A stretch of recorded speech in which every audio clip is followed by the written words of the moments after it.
So last time we made a video talking about former, and I say former because right now he's former, Montreal Canadiens forward Patrik Laine. It was in a commentary diving into him and Thanos, whether or not he was actually running out of time and if he was snapped out of existence because nobody really cares about him anymore. Anyways, we're actually referring to a few other ideas that have been floated out there in regards to the Finnish scorer, a guy who played only 5 games in the NHL this most previous season, scoring 1 assist and unfortunately not really doing too much else outside of that. We spoke about how nobody apparently wants Laine, how the Islanders were thinking about offering him a PTO, how he was linked to the LA Kings and how they didn't end up going that way. And today, we're diving into the idea of Patrik Laine potentially going over to teams like the Detroit Red Wings, or maybe even the Toronto Maple Leafs. It's all coming to us here from Lyle Richardson and Spectres Hockey from August 15th, 2026. I'll leave a link in the description if you want to go out there and read this piece yourself. There is a conversation on Patrik Laine. Whether the Red Wings retain or trade Larkin, and Sarkhan believes they must still improve their offense. The idea is that Larkin probably could leave, but even if he returns, the Wings must still bolster their scoring depth.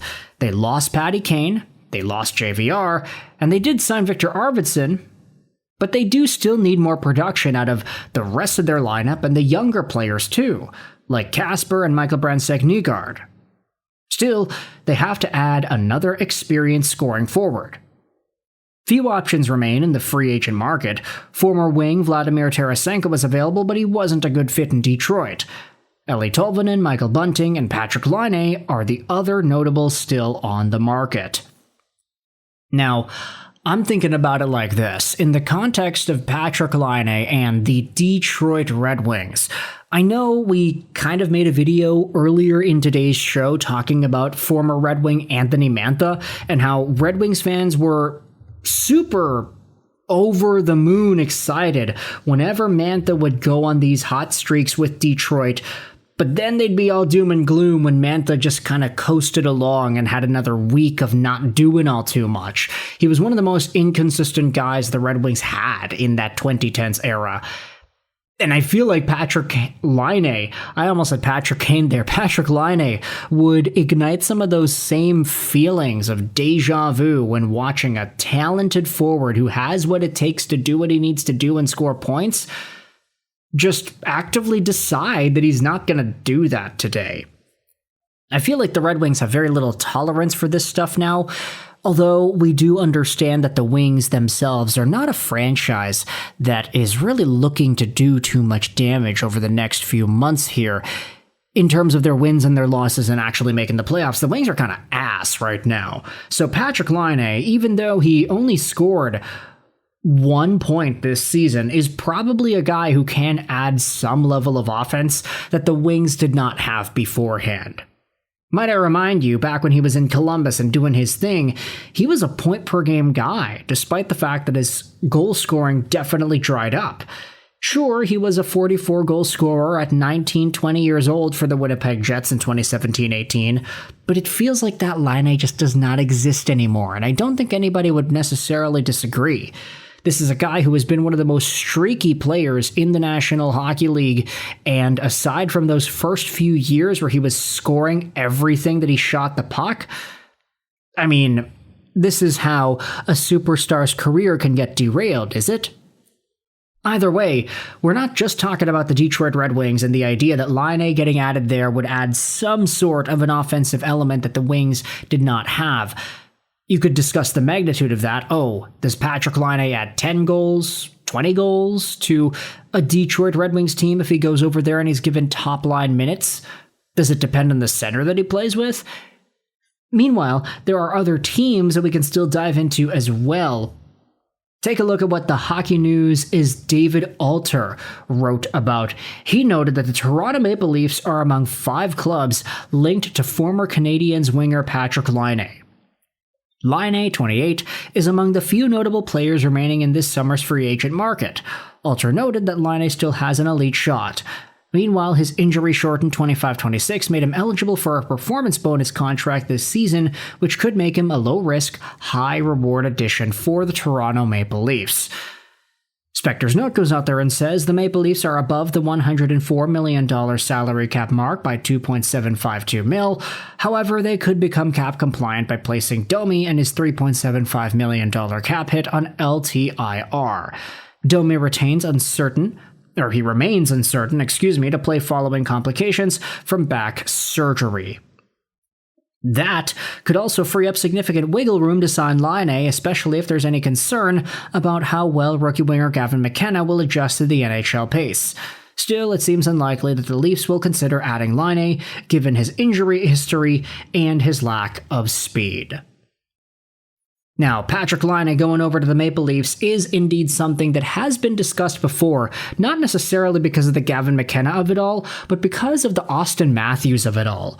I mean, the amount of people that I've seen on Twitter going out there and saying, man, I just want to see Laine and Matthews together. Somebody make it happen. Matthews is going to be making $13.25 million a year. Laine could be making like $900,000. Seeing these guys and the disparity in their pay, also while being top two prospects in 2016, is quite fun. And I do remember there were some people back in the time frame of 15-16 that were saying, hey, this guy Laine could potentially challenge for first overall. Puljujärvi could have gone that high too, but then he ended up slipping the 4 because Columbus didn't actually like that Finnish two-way winger. But Laine, back in his draft-eligible campaign, had 7 goals and 13 total points in 7 World Junior games, which is absolutely nuts. You think about it, it's like, hey, he's a draft-eligible guy going out there and dominating the World Juniors. It's why he shot up all the way to the top of the 2016 NHL Entry Draft. I mean, McKeen's had him at 1. The fact that we did have some folks going out there and saying that Laine was the guy to go first is intriguing, especially when now the guy who did go first in Auston Matthews could potentially be the captain of Patrik Laine should Toronto actually sign this guy and give Gavin McKenna another bona fide sniping option to play with on his line. Whether he is with Auston Matthews or he is with Laine, or whether or not Matthews and Laine can play together, who knows, man? There are a number of options for the Toronto Maple Leafs. It's mix and match season for a team that's just got the first overall pick, right? So with all that said, Detroit or Toronto, if you had to choose one of these two teams to acquire Patrik Laine as a free agent in this class, assuming he is still unsigned, let me know in the comment section down below, where would you rather see Laine play? In Detroit, either with Larkin, with DeBrincat, with Raymond, with whomever else, or in Toronto, going back to a Canadian market. You know, I was thinking about the entire Canadian market thing.